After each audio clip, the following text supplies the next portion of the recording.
Jesus fez o trabalho pesado, você pode ir adiante. Você pode orar num nível mais profundo, você pode crer num nível mais profundo, você pode pregar num nível mais profundo, você pode cantar num nível mais profundo, você pode glorificar num nível mais profundo, você pode suportar coisas que você não suportava. Eu declaro que a terra vai tremer, e não vai tremer porque o diabo está fazendo desgraça, não vai tremer porque a glória de Deus vai fazer tremer.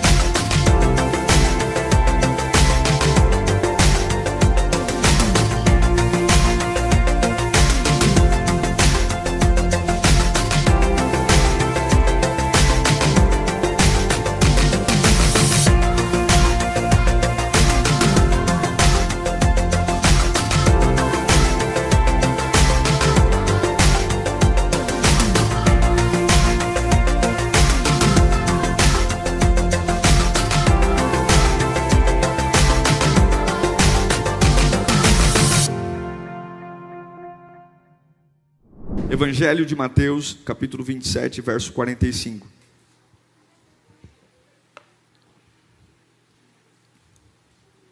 No reino de Deus, nada é morno.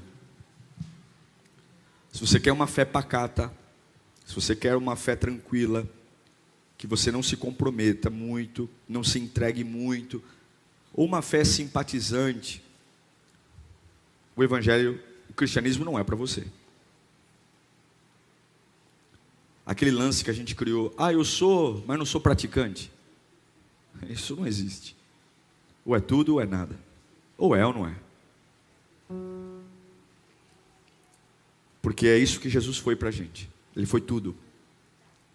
Em Mateus 27, 45 diz: e houve trevas sobre toda a terra, do meio-dia às 3 horas da tarde.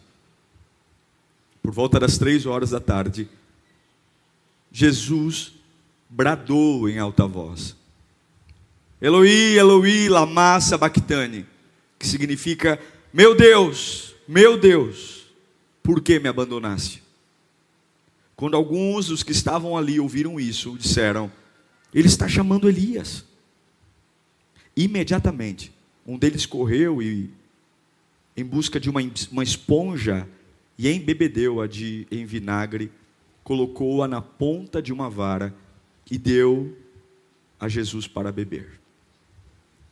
Mas os outros disseram: deixem-no, vejamos se Elias vem salvá-lo.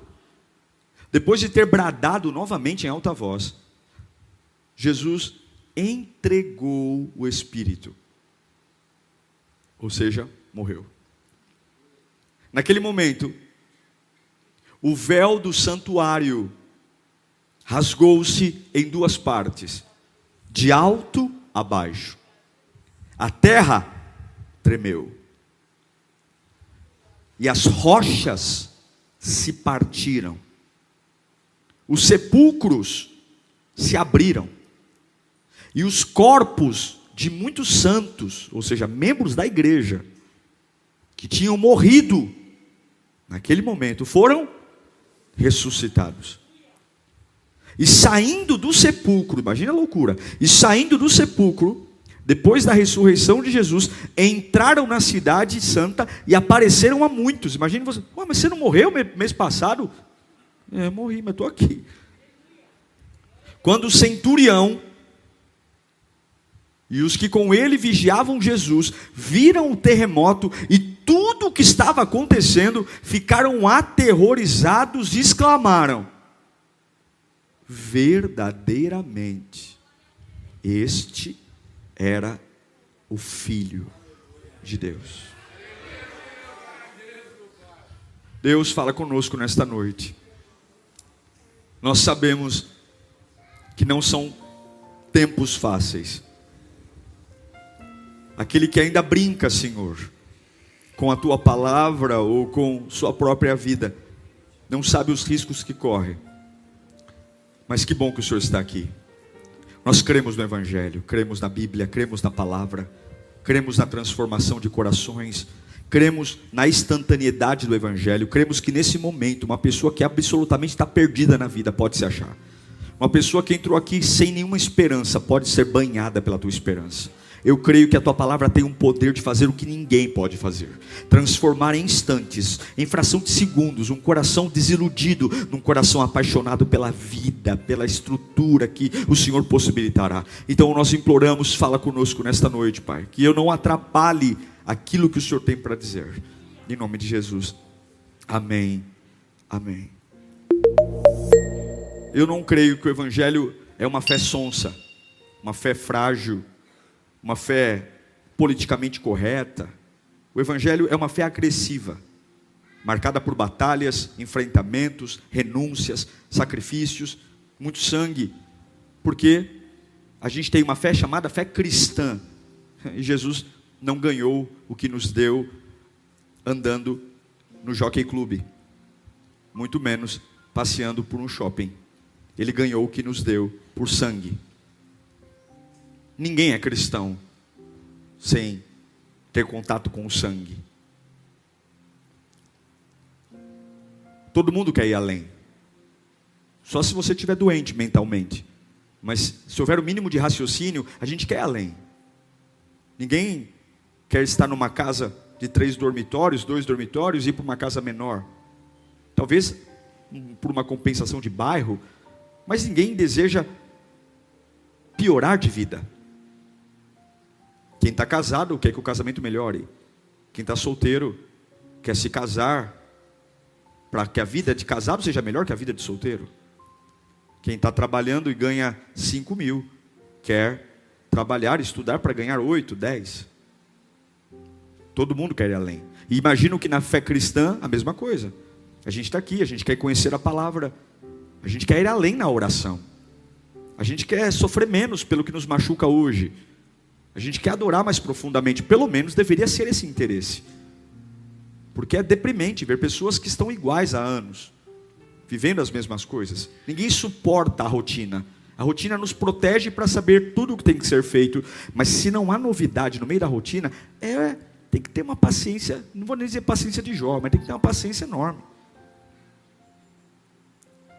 Quando Jesus morre e dá o último suspiro, acontece algo. Havia um véu naquela época. Quem trouxe a graça foi Jesus. Antes da época da graça era a época da lei. Havia um tabernáculo. Naquele tabernáculo, você sabe, haviam 3 compartimentos, o átrio, todo mundo entrava, tinha um altar, as famílias iam, levavam seus animais, imolavam. Depois tinha um véu que separava um segundo compartimento chamado Santo Lugar, onde havia uma mesa de pães, 12 pães asmos, um altar de incenso, e havia uma menorá, que era um candelabro, e ali o povo não podia entrar, só os sacerdotes, e mais adiante havia um outro véu, numa sala pequenininha, dentro desse santo lugar, chamada Santo dos Santos.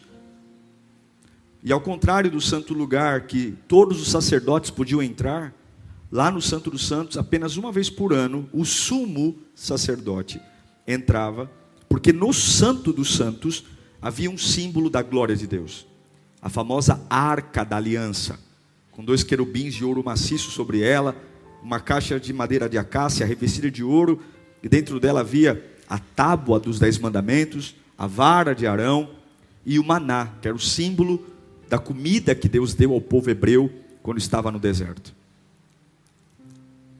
Quando Jesus morre na cruz, poderia ter muita coisa acontecido, mas o autor diz que imediatamente o véu do templo se rasgou. Um lugar que era acessado uma vez por ano pelo sumo sacerdote, e para você ter uma ideia de um lugar tão reservado, ele tinha que entrar com uma corda na cintura, porque a glória de Deus era tão manifesta ali dentro, que o sumo sacerdote não poderia entrar em pecado. Se ele entrasse, a glória de Deus o consumia. Então ele entrava, ele amarrava uma corda na cintura, amarrava sinos na barra dos vestidos, e ficava alguém atrás do véu no santo lugar ouvindo. Enquanto os sinos balançam, está tudo bem, o homem está andando. Ficou muito tempo em silêncio, muito tempo sem balançar o sino, pode puxar a corda. Porque o homem foi consumido pela glória de Deus. Não podia entrar para socorrer, porque se entrasse também morria. O que mudou? Será que a glória de Deus lá ficou mais fraca? Será que Deus se tornou mais tolerante ao pecado? Agora qualquer um entra? Não. O que acontece é que o inocente morreu pelo pecado de todos. Então quando a glória de Deus vai me matar, entre eu e a glória de Deus tem o sangue de um inocente, o sangue de Jesus. Deus continua sendo perfeito, Deus continua não tolerando o pecado, Deus continua não tendo compromisso com o erro, mas por conta de Jesus, eu tenho livre acesso à presença de Deus. Garanto a vocês que se nós não tivéssemos Jesus, nenhum de nós estaria vivos agora. É a graça, é o favor imerecido. A morte de Jesus trouxe ao homem um direito. Qual é o direito? Você pode ir mais fundo. Antes de Jesus, você tinha que se contentar e ficar lá na portinha do tabernáculo. Você não sentia nada. Você ia lá, imolava o animal, que era o símbolo de perdão de pecado, matava o boi, matava a vaca e voltava para casa. Para sentir o que você sentiu nesse culto aqui hoje, só o sumo sacerdote uma vez por ano, lá no Santo dos Santos. E quando Jesus morre, acabou. É como se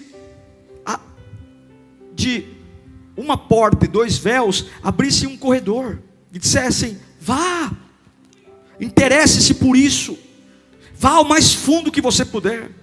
Jesus abriu um caminho. É como se Jesus dissesse: olha, eu estou aqui me arrebentando para você ter profundidade, para você ir adiante. Mas o que é lamentável é que nos dias de hoje pessoas não se interessam por isso. Não existe mais barreira para alcançarmos a glória de Deus, para sentirmos a Deus. Não há mais ritual, não existe mais dogmas como era antes. Havia todo um ritual, tinha que se aspergir o sangue, só o sumo sacerdote, tinha que ter toda uma vestimenta diferente. Acabou. Jesus facilitou o caminho, Jesus abriu o caminho.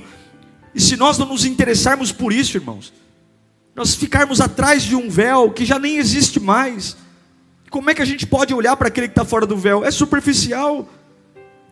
Muitos são superficiais. A Bíblia é um livro que eu exponho na prateleira, a igreja é um lugar que eu vou, eu gosto, eu me sinto bem, eu defendo a fé, mas para por aí, não toca a minha alma, não refrigera minhas emoções, não muda a minha vida. Eu fico refletindo, e aí tem aquela ideia, eu vou ver o que me aplica, na minha opinião, é superficial, porque eu não quero ir adiante. Ou então, vive a apostasia. O que é apostasia? Abandono da fé. Qualquer coisa me faz fraquejar, qualquer coisa me faz ficar em crise. Será que vale a pena? Será que servir a Deus é bom? Será que vale a pena ler a palavra? Será? Porque a apostasia é a facilidade para desistir, a facilidade para abrir mão. Tem aquela aparência de cristão, mas porque estou longe do lugar profundo, e não tenho essência. E infelizmente, a nossa essência sempre vai surgir nos piores momentos. É muito fácil quando está tudo bem, carregarmos uma Bíblia, pentearmos o cabelo e vivermos uma vida de gratidão, mas quando o calo aperta, é nesse momento que a essência sai. Você só tira azeite da azeitona quando você espreme a azeitona. Se nós formos espremidos, o que vai sair de nós? Se Deus falar, vou dar uma baita espremida para ver o que flui. Será que já temos uma superficialidade para que ainda no meio do espremer brote fé, gratidão, esperança? No meio das lágrimas eu diga: tu és o meu Deus ainda, Jesus. Ou, eu sei que o véu foi rasgado, mas eu não me interesso por ele, então eu sou um religioso. Eu sigo a religião, eu acompanho os eventos no Facebook, no Instagram, eu estou na igreja, eu acompanho os cultos online, religiosamente eu estou ligado. Ou, por não ir adiante, por ver uma vida no meio termo, não tem autoridade. Não tem autoridade sobre tentações, não tem autoridade sobre provocações do inferno, facilmente cai, facilmente abre mão de coisas que construiu, volta para lugares que não deveriam nunca ter voltado. Porque simplesmente a gente não quer ir adiante. A gente não quer. Isso traz uma letargia espiritual, uma lentidão. O que é letargia? É um estado de sono. Está tudo acabando na nossa vida e a gente não percebe. Está tudo morrendo. É um sono que dificulta tudo. E por fim, quem vive uma vida superficial é marcado por derrotas. Quando eu digo derrotas, é insucesso. Porque o crente, até quando passa por uma batalha que perde, mas na presença de Deus ele aprende alguma coisa, ele fica melhor. Ele é lapidado. Sabe, eu tomei um golpe da vida, tomei um golpe, mas olha, eu estou na presença de Deus, eu ver Deus em tudo. Até no que o capeta faz dá para ver Deus. Porque o capeta não pode fazer nada sem a permissão de Deus. Lembra de Jó? Quando ele vai tentá-lo, ele vai pedir permissão a quem? A Deus. É exatamente por isso, por essa questão de tudo ou nada, de ir adiante ou não, que Jesus diz em Mateus 22:14, que muitos são chamados, Ele chama a todos, mas infelizmente, poucos são escolhidos. E por que muitos são chamados e poucos são escolhidos? Porque são poucos que se interessam por ir além, por de verdade pagar o preço, para viver aquilo que Cristo conquistou para nós. O véu rasgou-se, gente. A glória de Deus não é mais um privilégio de líderes, de semideuses. Por mais que hoje você tenha aí líderes religiosos vomitando santidade, vomitando que são privilegiados, eleitos, é uma balela. O véu rasgou-se e todo aquele que desejar e se interessar tem poder sobre a vida dele, tem unção sobre a vida dele. Mas infelizmente são poucos que se interessam. E eu quero dizer para você que muitos são chamados, mas os escolhidos só são aqueles que ultrapassam o véu. Só são aqueles que vão adiante.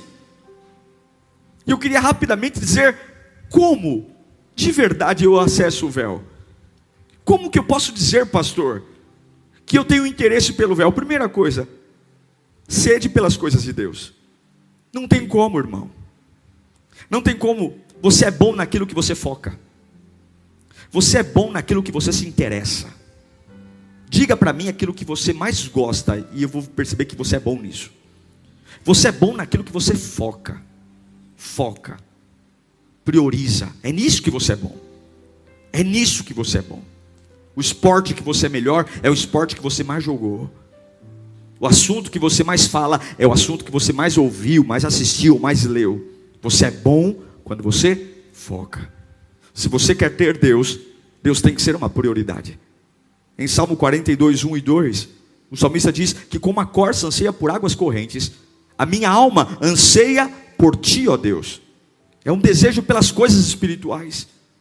É buscar a Deus, é se interessar, é ser guiado por inconformismo, é me lembrar religiosamente. Se eu não me lembrar, eu vou colocar na porta da geladeira, eu vou colocar num despertador, em momentos que a depressão bate, eu vou colocar um despertador no celular só para me lembrar, Deus é fiel, Deus é fiel. Eu vou organizar minha vida para que as coisas de Deus façam parte do meu dia, das minhas escolhas, do meu rádio, da minha TV, é não medir consequências e esforços para mostrar para Deus que eu amo Ele, amo sua casa e amo suas coisas. Não é um lugar que me sinto bem, porque o psicólogo também te faz sentir bem. Não é um lugar que você visita, porque você pode visitar outros lugares, mas é uma presença que eu me interesso por ela. Quer ultrapassar o véu? Tem que ter sede. Segundo, tem que vencer a carne. O autor de aos Hebreus diz em Hebreus 10:19, olha que lindo esse texto: portanto, os irmãos, temos plena confiança para entrar no Santíssimo. O que é o Santíssimo? É o último item do tabernáculo, onde o véu rasgou. Pelo sangue, é por isso que a gente consegue estar lá no fundo. Pelo sangue de Jesus, olha o 20. Por um novo e vivo caminho. Ele abriu uma passarela para você passar. Isto é do seu corpo. Temos, pois, um grande sacerdote sobre a casa de Deus. Assim, aproximemo-nos de Deus com um coração sincero e com plena convicção de fé, tendo os corações aspergidos para nos purificar de uma consciência culpada e os nossos corpos lavados em água pura. Apeguemo-nos com firmeza à esperança que professamos, pois aquele que prometeu é fiel. E consideremos uns aos outros para nos incentivarmos ao amor e às boas obras. 25. Não deixemos-nos de reunir como igreja, segundo o costume de alguns, mas procuremos encorajar-nos uns aos outros, ainda mais quando vocês veem que o dia se aproxima. Quando que o véu do templo se rasgou? Exatamente quando a carne de Jesus foi rasgada. Quando a carne de Jesus foi rasgada, quando ele chegou no limite físico, o véu do templo se rasgou. E isso, irmãos, guarde isso, é uma verdade espiritual profunda. O véu que era o lugar que separava o homem da presença de Deus. O véu que era o lugar que separava o homem da maior intimidade, ele significa carne no mundo espiritual. O véu é a carne. Porque se a carne não é vencida, o véu está fechado. E o relacionamento com Deus está interrompido. É isso que Paulo fala em Romanos 8:7. Ele vai dizer que a mentalidade da carne é inimiga de Deus. A carne luta contra Deus. A mentalidade da carne é inimiga de Deus, porque não se submete à lei de Deus. A nossa vontade, o nosso querer solto, ele não obedece a Deus. E nem pode fazê-lo. Olha o 8. Quem é dominado pela carne, não pode agradar a Deus. Não tem jeito. O véu é a carne. Quando o véu foi rasgado de alto a baixo, a carne de Jesus estava sendo ferida, foi transpassada, foi judiado. E quando a carne dele foi destruída na cruz do Calvário, o véu rasgou-se. Porque a vitória sobre a carne importa vencer o seu maior inimigo, que é você mesmo. Quando eu venço a carne, eu venço a mim mesmo. E para vencer a carne, precisamos vencer a nossa cabeça. Nossas batalhas estão aqui. Controlar nossos desejos. Não tem como chegar na presença de Deus se nós não vencermos a carne. E aqui eu poderia listar uma lista de pecados, de desejos, de coisas, mas todos nós temos uma consciência. Não somos criança. Todos nós sabemos aquilo que fazemos que agrada a Deus e o que não agrada. E não preciso aqui listar o que é B, todos nós sabemos. E se de alguma forma você quer ter uma vida explosiva, uma vida onde Deus esteja com você, você tem que vencer a sua carne. Tem que vencer aquilo que nos afasta. Colocar na sua cabeça um campo de batalha e ter o compromisso de dizer: eu preciso vencer a minha carne. Eu preciso, porque quando a minha carne se cala, o Espírito fala. Quando a minha carne se cala, o Espírito fala. Repita comigo: quando a minha carne se cala, o Espírito fala. É ter um nível de entrega a Deus para vencer. Primeiro, eu preciso ter sede pelas coisas de Deus. Segundo, eu preciso vencer minha carne. E terceiro, eu tenho que colocar minha vida no altar. O que havia atrás do véu? Um altar. A arca é um altar. Por trás do véu havia um altar. Em Hebreus 9:3 diz: por trás do segundo véu havia uma parte chamada lugar santíssimo, onde se encontravam um altar de ouro para incenso, e a arca da aliança totalmente revestida de ouro. E nessa arca estava um vaso de ouro contendo o maná, a vara de Arão que floresceu e as tábuas da aliança. Irmãos, não existe véu que não proteja um altar. O véu é para impedir que eu chegue ao altar, porque o lugar mais importante da nossa vida é o altar. Altar é aquilo que importa para nós. Altar é a santidade. E a gente pode perder tudo, mas não pode perder o altar.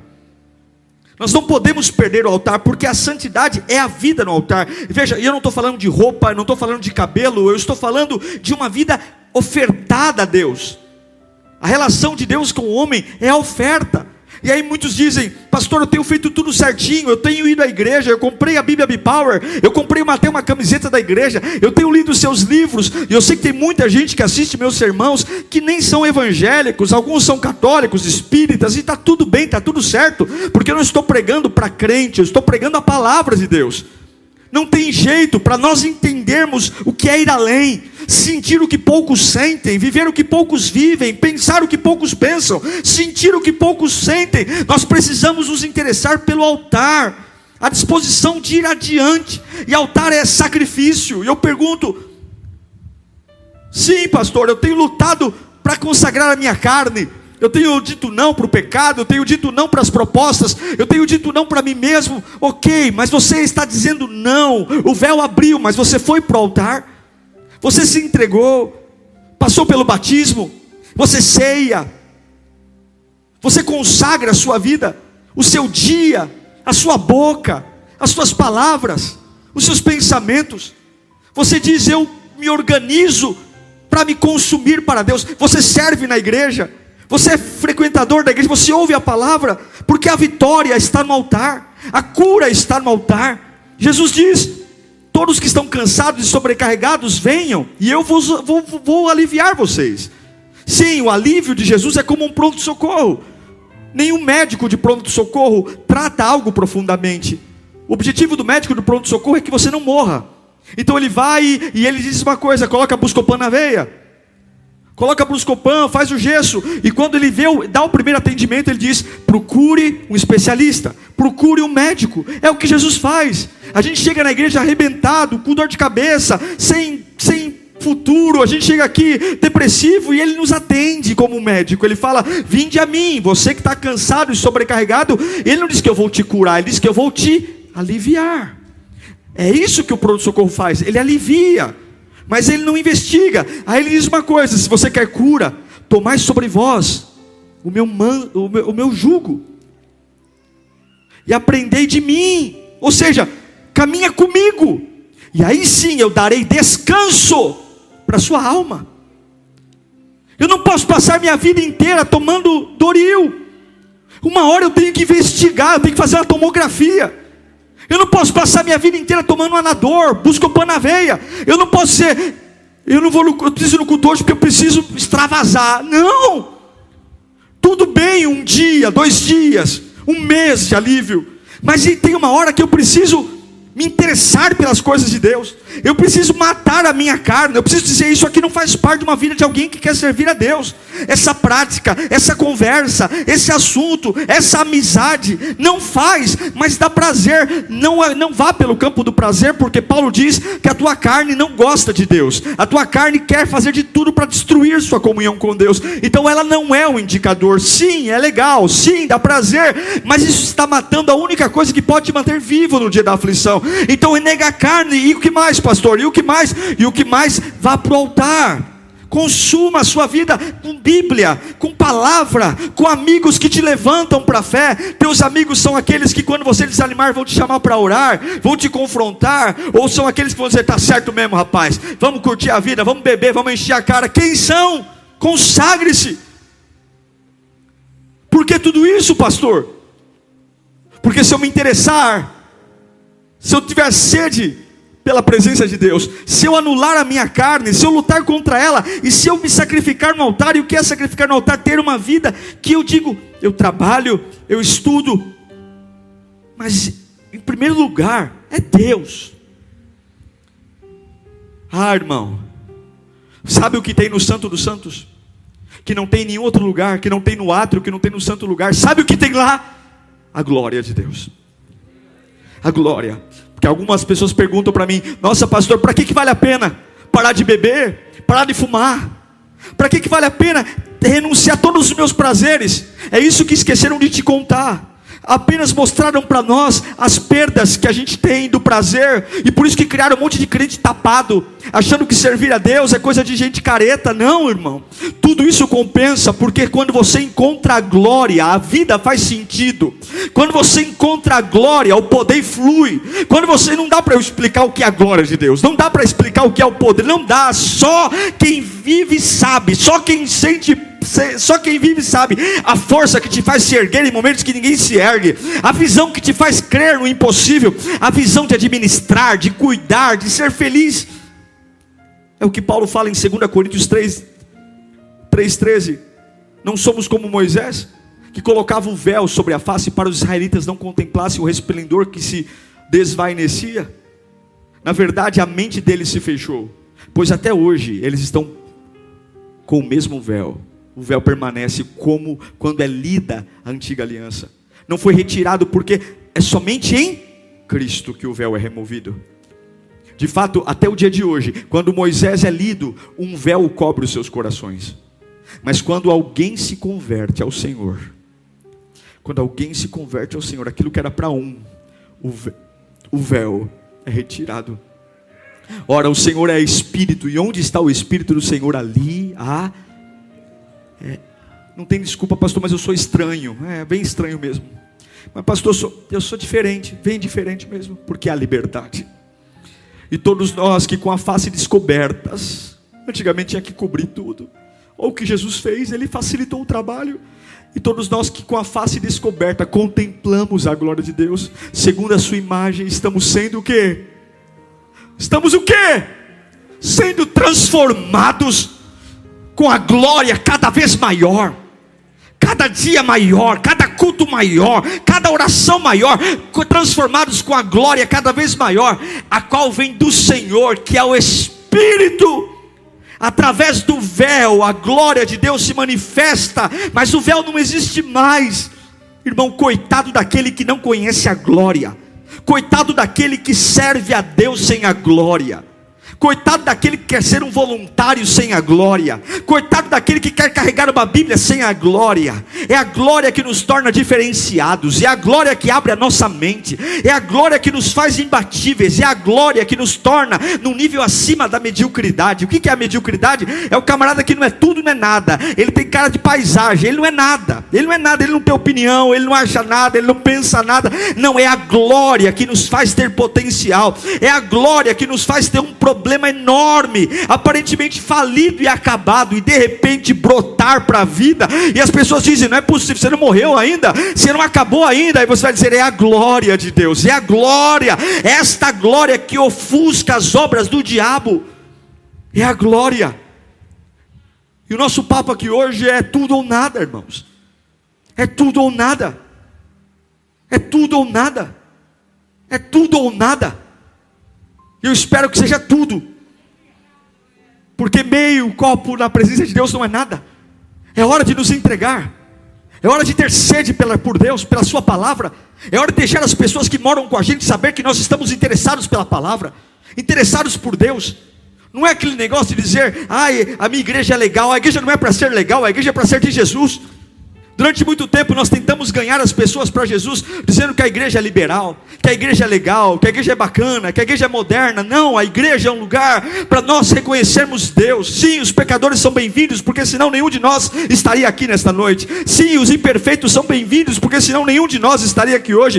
Mas chegamos imperfeitos, erramos e caímos, mas temos sede por Deus. Nós lutamos contra a nossa carne, nós queimamos no altar e encontramos a glória. Aí a glória nos transforma, a glória muda o jeito de falar. Sim, se eu tenho um temperamento ruim, eu sou um chucro, magoo todo mundo, a glória faz você adoçar, vai virar adoçante. Sim, se você é um camarada que tem uma vida errada, mentiroso, fofoqueiro, a glória cura a sua língua, a glória cura o seu ser, a glória transforma tudo.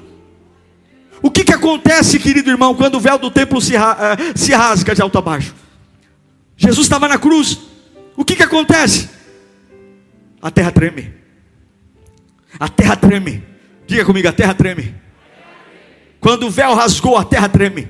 Eu quero profetizar isso. Se você se interessar pela glória, se você tomar nesse culto uma decisão de tudo ou nada, doa quem doer, perca o que eu vou perder, é tudo ou nada. Eu vou para o evangelho, eu vou ver uma vida genuína, eu vou parar de molhar os pés, eu vou mergulhar em águas profundas. Eu declaro que assim como quando Jesus rasgou o véu, a terra tremeu, a sua vida vai tremer. É o que acontece em Atos capítulo 4, versículo 31. Tendo eles orado, tremeu o lugar onde estavam reunidos, e todos ficaram cheios do Espírito Santo e anunciavam corajosamente a palavra de Deus. Eu declaro que a nossa fé vai trazer terremotos, vai trazer terremotos. O lugar tremeu. E quando nós estamos no altar, quando nós temos a glória, porque temos sede pela palavra, porque renunciamos à carne, porque queimamos a vida no altar, porque de alguma forma tão especial nós recebemos a glória, meu irmão, o Espírito Santo nos toma, e aquilo que era difícil se torna fácil, aquilo que era confuso se torna claro. É o que Ageu diz em Ageu capítulo 2, versículo 6. Pois assim diz o Senhor dos Exércitos. Olha quem assina o cheque: dentro de pouco tempo farei tremer o céu e a terra, o mar e o continente. Farei tremer todas as nações, as quais trarão para cá os seus tesouros, e encherei esse templo da glória. Esse templo é você, da glória. O que acontece? Quando o véu rasgou, a terra tremeu. Eu declaro em nome de Jesus, levante suas mãos para cá. Você crê na Bíblia? Se você não crê, não levanta. Eu declaro que se você der um passo além, Jesus fez um trabalho pesado, você pode ir adiante.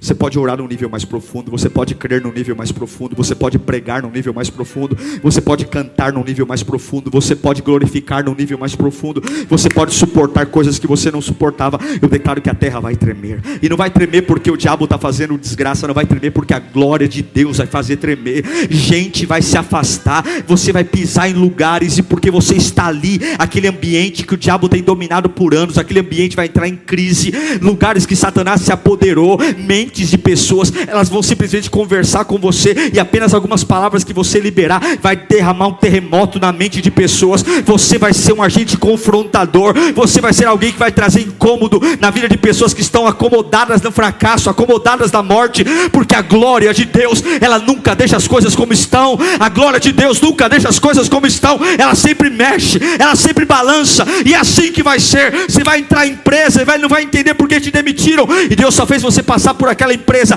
para que a glória tremesse tudo ali dentro. Deus vai usar você. Seja cheio da glória, cheio da glória, cheio. Quando a glória de Deus está em nós, além da terra tremer, a Bíblia diz que as sepulturas se abriram. Não foi isso que aconteceu? Mortos levantaram. É o que aconteceu com Eliseu. Eliseu morreu, jogaram Eliseu numa tumba e jogaram outros corpos em cima do corpo de Eliseu. Mas a glória de Deus estava sobre o corpo de Eliseu, e o contato de defunto com defunto ressuscitou pessoas. Quando a glória de Deus está em nós, o Espírito que está em nós ressuscita tudo, ressuscita o que está morto. Há uma ressurreição. É por isso que nós precisamos da glória, para nós não enterrarmos aquilo que pode ter vida. Alegria, ministério, saúde, fé, espiritualidade. É crer no impossível, é me interessar e dizer: eu não vou ser um crente que não tenha glória. Eu não quero ser um crente que não tenha glória. Eu preciso da glória. Eu quero cantar com glória, eu quero orar com glória, eu quero crer com glória, eu quero passar os processos, porque se eu tiver glória, por onde eu for, a sepultura vai abrir. As pessoas vão chegar para mim com um problema, e eu vou ter solução na minha boca. Eu declaro, irmãos, tem muito crente coveiro, muitas pessoas que olham para alguém confuso e dizem: é assim mesmo, se conforme. Muitos crentes coveiros que enterram todo mundo. Você vai ser parteiro em nome de Jesus. Pessoas vão chegar para você com assuntos mortos, ideias mortas, problemas mortos, e você vai ouvir, e a glória de Deus vai dizer: fala para ele que tem esperança, fala para ele que eu ainda posso curar essa situação, fala para essa pessoa não desistir ainda, porque aquele que tem a glória, quando Jesus morreu, os sepulcros foram abertos, meu irmão. Em nome de Jesus, ser um agente de esperança, dizer: para.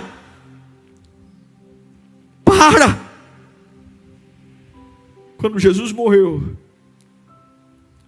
o centurião olhou para o corpo dele, e depois de todos os eventos, ele falou: certamente, ele é o Filho de Deus. Se você tiver a glória, você não precisa se vestir como crente, você não precisa nem ter uma Bíblia na mão, você não precisa nem colar um adesivo da igreja no teu carro.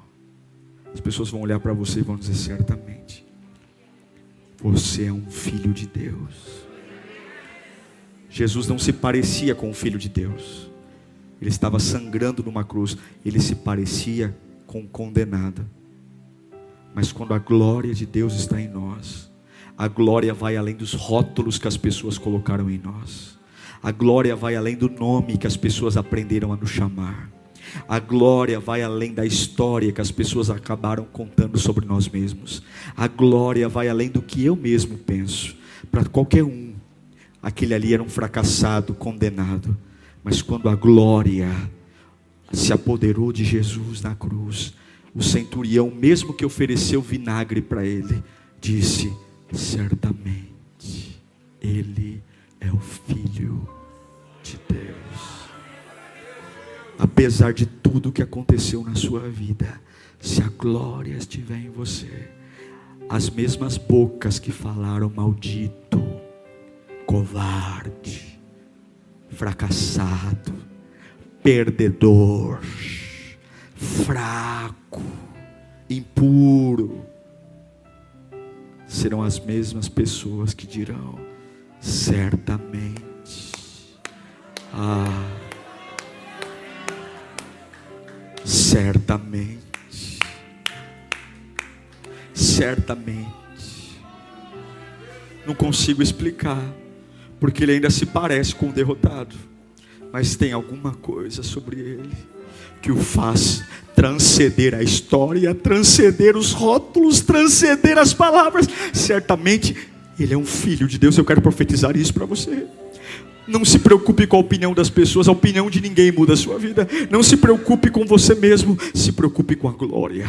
Se preocupe com a glória, se preocupe com a glória, porque se houver a glória, mas pastor Diego, será, olha, o teu trabalho vai falhar com você, as pessoas vão falhar com você, os teus projetos, a maioria deles não vai ser como você planejou. Tenha certeza disso. Nem tudo que você pôs no papel vai acontecer como você quer, mas tem uma coisa que nunca vai te fazer ficar prostrado: é a glória de Deus. Se o homem soubesse o poder que tem a glória, ele não teria problema de largar o pecado, ele não teria problema de consertar a vida, porque não há nada mais poderoso do que estar cheio da glória de Deus. Não há nada mais poderoso, não há nada mais inteligente, não há nada mais eficaz, não há nada mais prazeroso do que estar cheio da glória. A minha família cheia da glória, o meu trabalho cheio da glória, o meu corpo cheio da glória, a minha vida cheia da glória. E eu declaro em nome de Jesus: se você hoje tomar a decisão, Deus vai te encher da glória dele. Eu quero que você feche os seus olhos nesse instante. É tudo ou nada. Não dá para ficar namorando, não dá para ficar esperando, não dá. A gente não consegue, e Jesus sabe disso, e é por isso que ele abriu uma passarela. Aquilo que era para um homem, uma vez por ano, com uma corda amarrada na cintura, tinha que estar quase perfeito, porque senão a glória de Deus o matava. Agora qualquer um pode. O sangue de Jesus, tendo pois ousadia, pelo sangue de Jesus, temos livre acesso à glória. A glória. O sangue de Jesus abriu uma passarela. O sangue de Jesus nos blindou. Está cheio da glória. Está cheio da glória. Para suportar os traumas, para suportar os ataques, para suportar as carências. A glória. Para ver o impossível, para crer no sobrenatural, para crer que o choro só dura uma noite, mas a alegria vem pela manhã, para saber que nada é impossível para o meu Deus, para compor belas canções em noites cinzentas.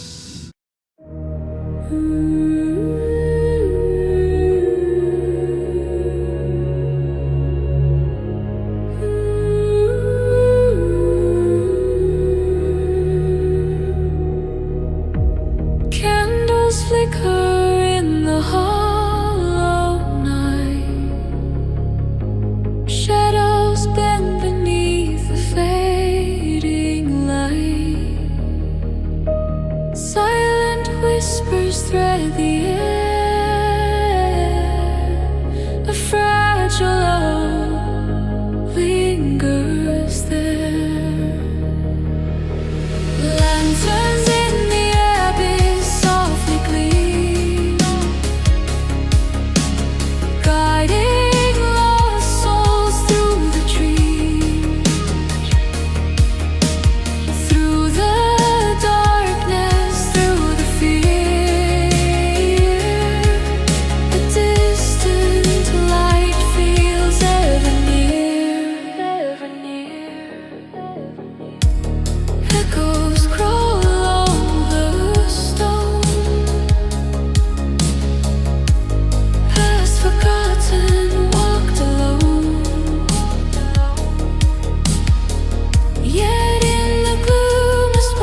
intertwine. Time dissolves in threads divine. Raise your lantern, face the night. Let the shadows find the light. Lanterns in the abyss softly gleam, guiding lost souls through the dreams, through the darkness, through the fear. A distant light feels ever near, ever near.